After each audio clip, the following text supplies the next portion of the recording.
Hey folks, thanks for tuning in. If you stay to the end of this video, I promise not only are you going to see some really cool photography and some cool props and stuff, but the big takeaway tip from this video is color temp. How to use color temp, whether you're using a flashlight or a tungsten light or light desk lamp or something like that. The biggest takeaway is color temp and how to use it in your toy photography. So let's get going. Hey guys, Mike here, and I want to share with you today. Let me just put this in a good spot. I want to share with you guys today a little bit about this diorama that I built, and I showed you the other day in a video with a couple pictures that I put in the video. This diorama that I built, and I want to go in a little more detail today and show you how I set this up. And I'm actually going to take a couple pictures today. A couple improvements. First of all, got a nice shop light, so we're going to have some nice, balanced, even, consistent lighting when I explain my videos. And so that's going to help. And I got a way to mount this GoPro so the video stays a little more stable, and I don't have to wear the GoPro on me. Anyway, okay, so I want to go through. This is really exciting, and I'm sharing all this to hopefully maybe inspire you guys, or motivate you, or stimulate some kind of creative thought in you, that maybe there's something I'm doing that you might haven't thought of, and and we can kind of interact and share and explore art together. But anyway, so what I want to show you here is I've got Jason. I got this NECA Jason figure, really cool figure, and I've got him posed here on my cabin, and I've got him posed in a way that when I turn off the lights, you're going to see how this whole thing is going to look. He's posed in a way that he's kind of peeking around the corner in this midnight in the woods, and this cabin is going to be lit from the inside, and there's some dirty campers in here, and Jason doesn't want dirty campers. You're going to come out there and foul up the woods. He's not even going to report you. He's just going to come take care of it himself. So, and I've got a few different panels here in order for there to be some sort of foreground, or some sort of ground that he's standing on around the cabin. And these are just extra panels that I've created out of foam. Just something to give some ground around the cabin. I've got a few other supporting props here, a little pitchfork here, and a knife stuck in the doorway there, if you guys can see that. Some trash on the ground, and of course a head. That's his mom's head. But anyway, a little soda can on the ground. I've got a little milk jug in there on a table, and a taco for my Deadpool character, and a glass of milk. Okay, so all this being said, I want to show you guys real quick my lighting and my idea behind the lighting and how I'm going to control the lighting. I've got these dollar store Christmas lights here, and they're not the kind that are colored, they're the kind that are clear. And I wanted the clear kind because they're tungsten. The light bulb in them is tungsten, and that gives me a nice orange glow, which is consistent with how people light homes, tungsten bulbs. Well, now they want to use LEDs, but anyway, tungsten bulbs in these cabin, and we've got I've got them out here. I've got 3 of them out here because I want to have give the illusion, and you'll see this in a little bit when I turn these on. These are actually going to be the main light in my image, and I'll show you. But anyway, these are gonna create a bit of downward light, as if there were a light outside the cabin, like on the cabin rooftop or something like that, some sort of porch light, and they're going to illuminate Jason's face. And and I've got some inside too, and I've controlled the amount of light coming out by putting them just in a sock. I mean, you can be creative in how you control your light. These are just Christmas lights, and I only want a few of them out. I don't want them all lighting up everywhere, because I'm going to do f8, and it's going to take quite a few seconds to create the drama that I want for quite a few seconds as a shutter speed. So anyway, I've got the bulk of the light string shoved in that sock, and I've got a few out here by the door to illuminate inside the cabin, and I've got some facing downward. Okay, so that's going to help give me the feel of a warm, you know, cabin and in the woods kind of thing. Now what I'm going to do also, let me swing this GoPro over here, knock down my stool. I've got over here this is going to be my fill light, and what it is, I've got it with a blue gel and a grid in there. And what this is going to do, it's going to help me flash a light burst out onto Jason right here, blue, and the snoot is going to concentrate it to this area, and the grid is even going to further concentrate it to this area, and that blue is going to give me the illusion of moonlight. Jason's outside on a dark moonlit night, waiting for somebody to creep out around that corner. He's going to get him. Fortunately, this figure came with some really good looking tools or weapons. This pickaxe here, I've just gone ahead and added a little dried corn syrup. I've got a little container here that I mix up, and it's really thick and like candied, so it stays kind of where you put it. So I added some to the pickaxe. I wish the handle looked a little bit better, but it's okay. His machetes and, you know, his butcher knives and pitchforks all look really good. You know, so anyway, I may, for this image, I may put a little blood on Jason's hand right there. I don't like that blood. You know, I may, matter of fact, while I'm thinking about it, let me go ahead and put a little blood on his hand, because I'll forget. I have this terrible habit of forgetting stuff. Hen rambling, that's my other habit, I ramble. But so you can kind of see, you know, how I set this up, and I'm going to turn the lights off here in just a quick second, and you guys are going to be able to see how these Christmas lights and this fill light I've got back here are going to create the illusion of this being a moonlit night, and it's going to be fun. And in your toy photography, let me just get some of this blood out, it's pretty thick. In your toy photography, think about color temp, how color temperature is going to play a part in making your image look, making your scene look more believable. You know, color temp is important, and every light source has its own color temp. Whether it's a LED flashlight, which usually produces a bluer light, whether it's a tungsten flashlight, produces a little oranger light. You've got different color temps, you know, that, I don't know if I want all that blood on there. Don't want to overdo it, man. And this stuff is goopy. There we go. Different color temps, you know, different light sources produce different color temps, just as different times of day produce different color temps. And so you can find a light source to match the type of the time of day for the image or night that you're trying to create. And that's a good tip. And it's helpful. It's helpful whether you're doing photography, whether you're doing painting. You know, color temperature is important. It's all around us, and we don't often notice it, but it plays an important role in creating images. And I think, you know, you guys could benefit from that. What I might do, let me, I'm going to put a little bit, I'm going to put my heat gun on here and just heat that up just a little bit so it's a little more, it's got a little more, what you call it, it's got a little more motion to it. It's pretty candied right now, and I don't want it so thick. I should do this and do a cut scene, but heck, I'll just do it right here because I can. So let me plug my heat gun in.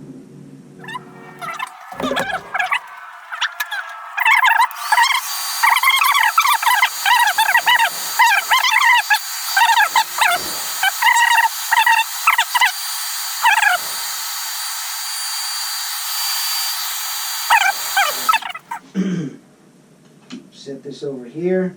Now back to my explaining about the picture. Let's see if Oh, we got a bug in scene. There we go. Hey. Adds to the realism. Now we can move this blood around just a little bit. There we go. Bring it down and move it around. It covers up his hands. His hands are kind of cheesy in this action figure. I'm kind of not a fan of the way his fingers look kind of scrawny for a serial killer.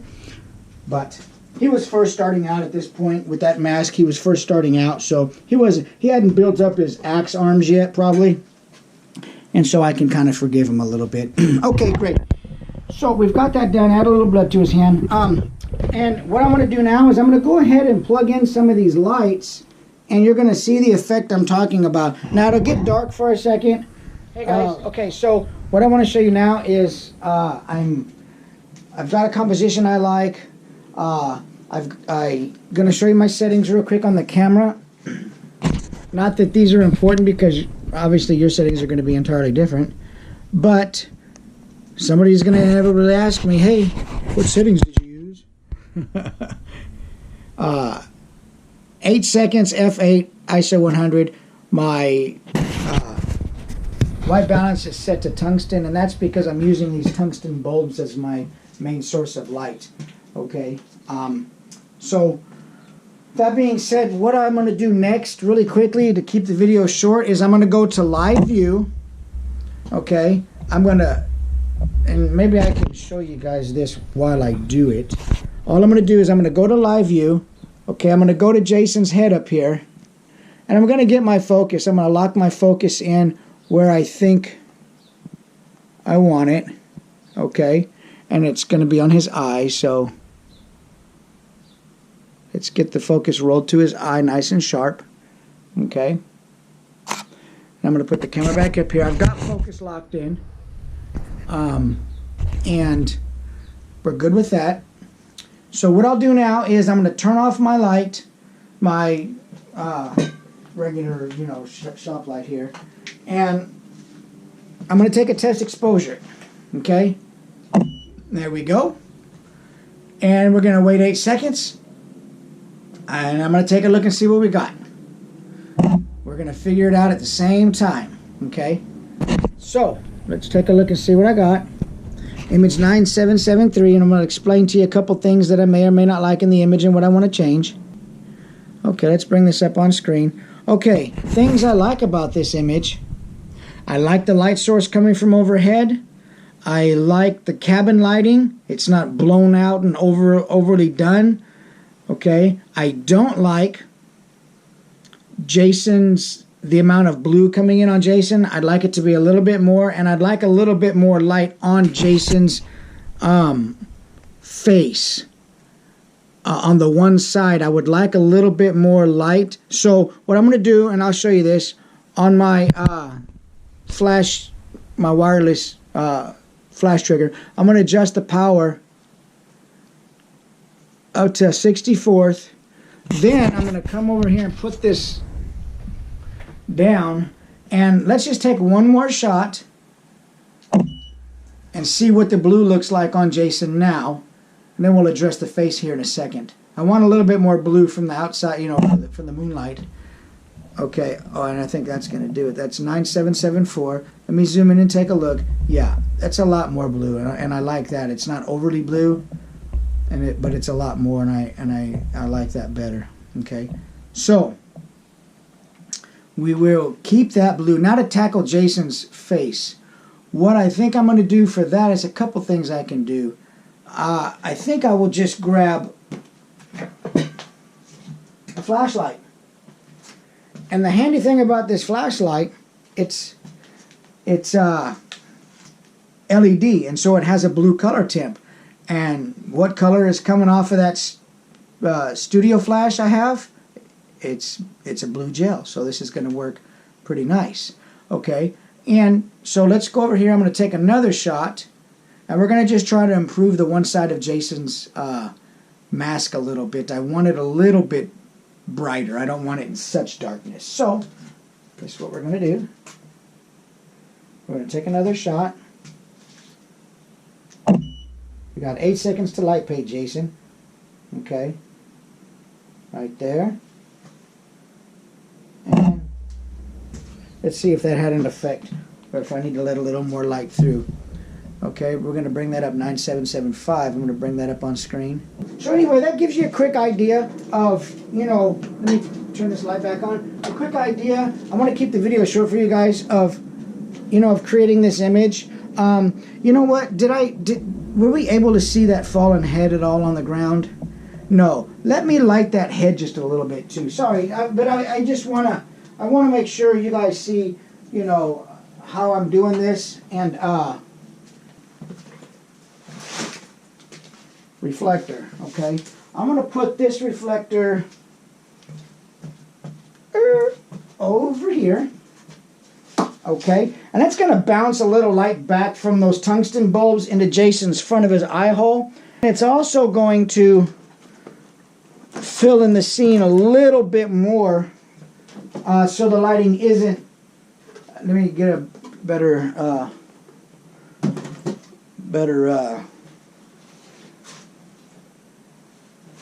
reflector holder. Let me use this box. Okay, so there we go. And what this reflector is going to do, like I say, and the closer your reflector is, will be the more light is bounced back into the scene. Let me get a bang reflector holder. Let me raise this thing up. There we go. Let's do it like that. Okay. So we'll put it right about in there. And let me scooch past the GoPro. So what I've got is, you can see already, I'm gonna block these Christmas lights. Look at the reflector. See the orange in the reflector? Orange is gone.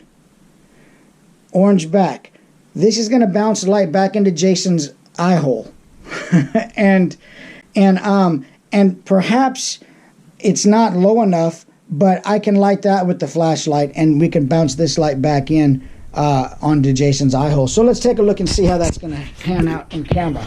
And this is just what it is. It's about manipulating the light and seeing the light and being happy with the light. Run to the light, Carol Ann. Okay. So everything's set good. Get my flashlight, and I'm going to focus over here on Mama's face. Okay. And let's fire that off. Get her a little bit of light. Okay. Little light on there. Let's see what we got. And let me look at that head. There's definitely some light on the head in image 9781. We definitely got the head lit. I think I may roll focus and create two images so that I've got sharpness on that head and on Jason's head, which would be kind of a cool effect. So let me turn the light on and switch back to live view. Roll my focus to, I'll do this here on the, I'm going to roll the focus to Jason's head, to Jason's mom's head under the axe. We'll zoom in on that. I'll grab focus. Okay. There we go. Now I'll shift back to regular view. Put the GoPro up here, and let's take that second picture. Out of all these, we're only going to use 2 pictures. So, okay.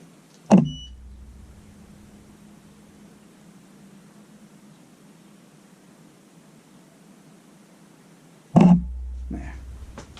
See if I didn't overlight her head. We don't want it overlit.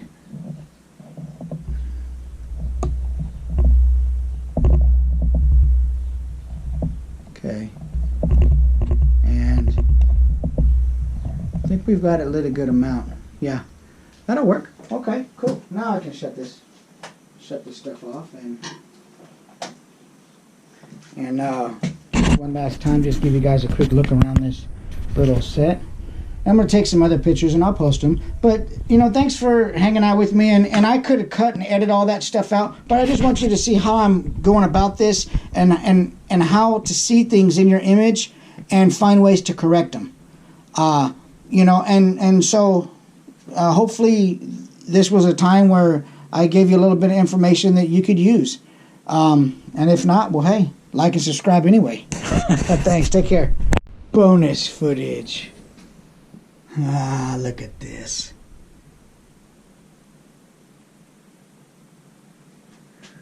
Bonus footage.